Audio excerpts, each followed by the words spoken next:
And so there are those things. There are Katrina, so the people obviously in New Orleans and Mississippi who had direct impact with that. But then there's also seeing it and saying, and the identification with it. What is that in terms of kind of a national kind of stressor for a group? And so, and what does that do as it is now coupled with what are the ongoing stresses? The scale itself deals with racism, race, gender, burdens, abuse, neglect, work, but stress is no more impactful than the coping responses that we have. So what are the coping responses for this kind of stress? What do women do? It's interesting in talking about stress in the stress literature, most of you probably were exposed at some time, at some point if you took a basic biology class or even psychology class, the notion of fight and flight. So we were taught that the response to stress is fight or flight, and that's kind of from our hunter-gathering past, and Well, there's a scientist at the University of Pennsylvania, Klein, and looking at her work looking at primates, she asserts that the response for females is tend or befriend. So she has a theory of tend and befriend. And tend and befriend, as you would gather, deals with kind of the nurturing, the kind of making things right, the kind of that taking on the world, taking care of it, getting it in order. So she argues that tend and befriend is a response among females.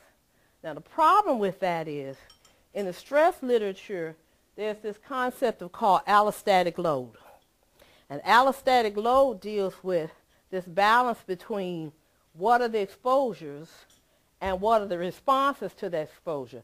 And allostatic load deals with when you have something that exceeds the responses that you can give, to offset this bombardment of stressors. So it has a cumulative effect. It exceeds what the coping capacity is, and it has negative health consequences. So does tend and befriend offset that? On the surface, it seems not. But then I don't know who is going to follow this out, but I think this tend and befriend in terms of a gendered response certainly has some merits to it and deserves further exploration in terms of what is a female response to a level of stress or whatever that may be, and what is the tend and befriend around a response to racism. And this gets back to what Kamar was saying, because there's an individual level, but if in fact the approach needs to be systemic, then at the level that it's the individual response, it can't be totally effective because it can't change what will continue to be a stressor. The scale in terms of psychometrics was validated with anger, anxiety, and depression, gender and preconception and pregnancy, and that is what happens before pregnancy. There's a pregnant and a non-pregnant sample, and as you can see for many of these, they're very similar. You have pregnant women, 75%, and 79 pregnant. So no real difference, no major difference between them. And thank you for highlighting and underscoring that point. These are just some of the statistics in terms of indicating the significance of things like burden. Personal history and burden deals with history of abuse, physical, emotional abuse, and all the concerns that women have to deal with. So a question out of burden would be, I'm taking care of everybody else, but nobody's taking care of me. Stress states deal with, I feel I'm alone, I don't have enough time, I'm going to fail, those kind of things, and anger in. And anger in, it's important to understand anger in is a risk factor for hypertension. That's what the science tells us. So it's a pathway from I've been exposed to gendered racism. It is related to stress states where I feel like I'm overwhelmed. And when I have that, it in turn is related to anger in. And so I move from this exposure to the anger in, which unabated can contribute to my having hypertension. Anger in the Cohen anger, a stress measure, an anger measure. Anger in is where it is unexpressed. It is there.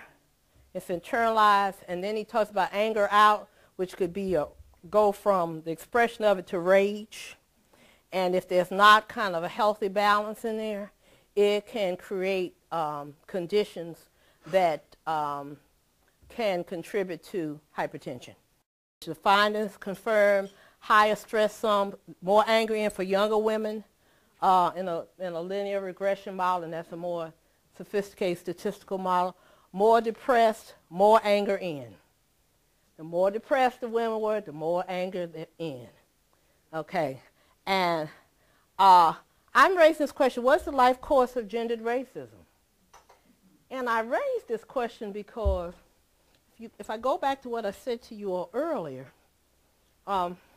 if we look at Brown versus the Board of Education, and if we look at the experiences of racism for children, and also we look at the tremendous burden that parents have played to protect those children, I'm not sure at what point there's this life course of gendered racism. When does it kick in?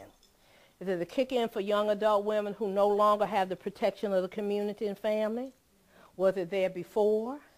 So, it's a question that I've been raising in my head. When, at what point? Because remember, you have the stressors, and then you have the ways of coping, and then social support is not the individual coping, but it's the community who comes in to lend support for. So I'm really trying to work this through in the life course experience.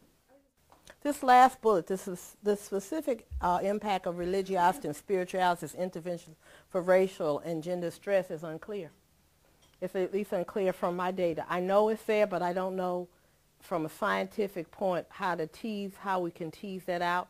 I had a master's thesis who looked at the qualitative data and looked at what social support looks like around religiosity and spirituality, and it ranged from a religious point of individuals who religiosity denoting participation as kind of group process, formalized, structured religion, and what she found that it ranged from those who merely came but did not participate to those who fully participated but had really serious interpersonal relationships.